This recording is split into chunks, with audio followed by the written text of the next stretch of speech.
Heidi ho, my peeps. I'm being held captive behind a wall of eucalyptus clippings, and let me show you what I'm doing with them. I'm cutting them down to about a foot or so in length. I'm trimming off the excess leaves at the bottom, which are going down there, and I'm going to be putting them in this bucket. I'm going to stuff this full and then put a glycerin and water solution down on the bottom to see if I can't get these things to preserve with the glycerin. I did a pretty good job of preserving a different variety of eucalyptus with glycerin. These were crispy critter dry when I put them in the glycerin, but they're very supple, so I can use these. I also, let's see, here we go. I also found, Grant and I were out in town, and he found these big, huge sycamore leaves. We don't have a lot of sycamore growing in our area. So I picked up about 40 of these, and I soaked them in the glycerin water for a while. So these leaves, I don't know, a few weeks old. They would have been dry and crumbly by now, but they soaked up the glycerin, so they're nice and leathery. I'm not sure what I'm going to do with them, though. Some of them stayed pretty green, and others ended up turning kind of this olive green color, and some are even a little bit more brown or tan. But what I thought I would do is go ahead and press them. Just, stick them all between pages of paper, put a bunch of books on top, and see if I can't press them flat. I have no idea what I'm going to do with those. But these are going in my quinceañera bouquets. Okie dokie. So that's what you can see, all the pool noodles. Look at all those pool noodles. I probably have 50 pool noodles. But I found some great things to do with pool noodles. So I am practicing hopeful shop owner hoping. Hopefully I will get my shop open someday, and when I do, the money is in doing classes. So I want to do I want to do some classes showing how to do flower arrangements and other things with pool noodles. So I have I've stocked up, so I'll be ready to go right out of the gate if and when I ever open that store. So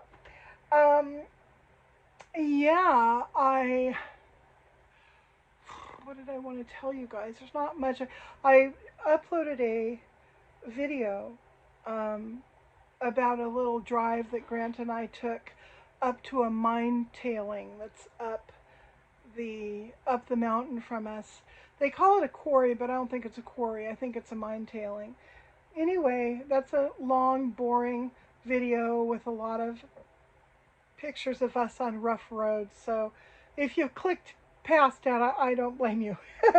So anyhow, I just wanted to check in today. Also, I want to show you my hand. I got my stitches out today, and the stitches were in too long.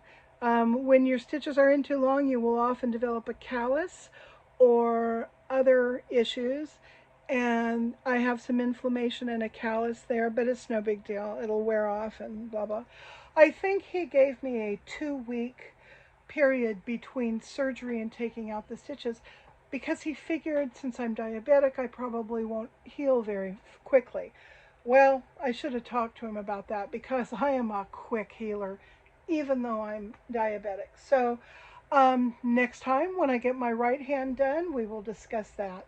So anyhow, I was just checking in. I just wanted to show you guys what I'm doing.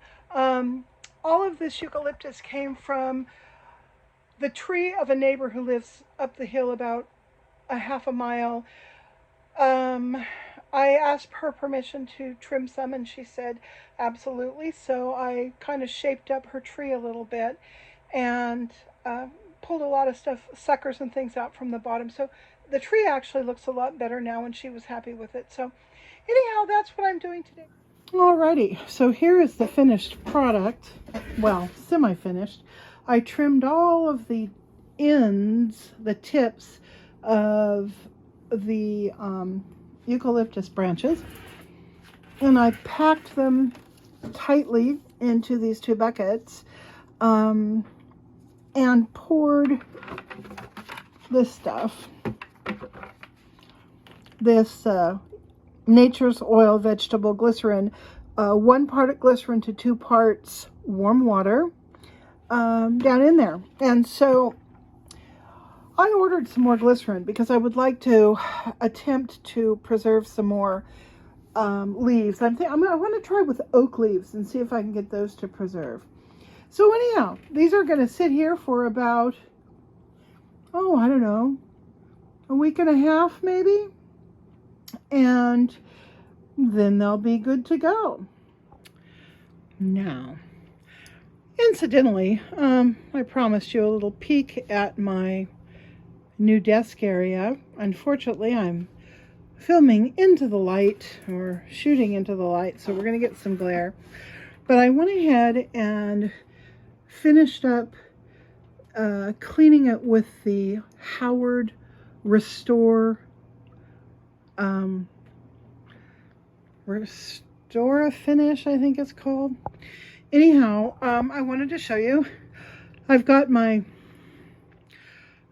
paperwork. That's my first job to do in here once I'm done getting the kitchen clean and doing the laundry and some of that. But I wanted to show you these other things. This lamp also came from Jerry's house. It's a beautiful porcelain lamp. Grant gave me that wonderful orchid, which has bloomed and gone, but it will bloom again. And then I also got, she didn't give it to me, I got this kind of large blue and white Chinese ginger jar thing that I really like. And then I love this tissue paper holder. So yeah, and then I changed up my curtains. I took down the others. They were striped and also with like a jacquard in black and white. And I replaced them with these black satin ones. Then over here on this, oh, yep, see, I've got a couple tributes to Halloween. I just loved the color scheme on those little Dollar Tree skeletons. I also picked up a few of the Dollar Tree velvet pumpkins. I think I got 5 of them that harmonize with the colors here in my office area. Grant got me that beautiful ginger jar mermaidy looking thing a few years ago, and I love it. So anyhow, I just thought those velvet pumpkins were a nice addition. I pulled out all my floral hats. I'm going to vacuum them and put them away. And this is some eucalyptus Grant got for me that I haven't preserved it yet, but I'm going to. There's the companion skeleton. And of course, Spot. Spot is such a good dog. He doesn't eat too much. He never barks. He doesn't, oh, I got to replace that piece of floor. He's just the best dog in the world. He was my mom's dog, and he lived in her apartment when she went into the assisted living place. And what else? I don't think there's anything else new in here. Here's my dirty kitchen. So, there you go. That's what I've been doing the past day or two. It is overcast, threatening to rain here. Again. Very unusual weather for Central California in the summertime. But,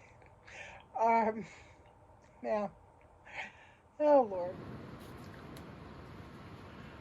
Wow. It just started raining. A little cloudburst downpour for a few minutes. Sounds like it's about holding on to its intensity.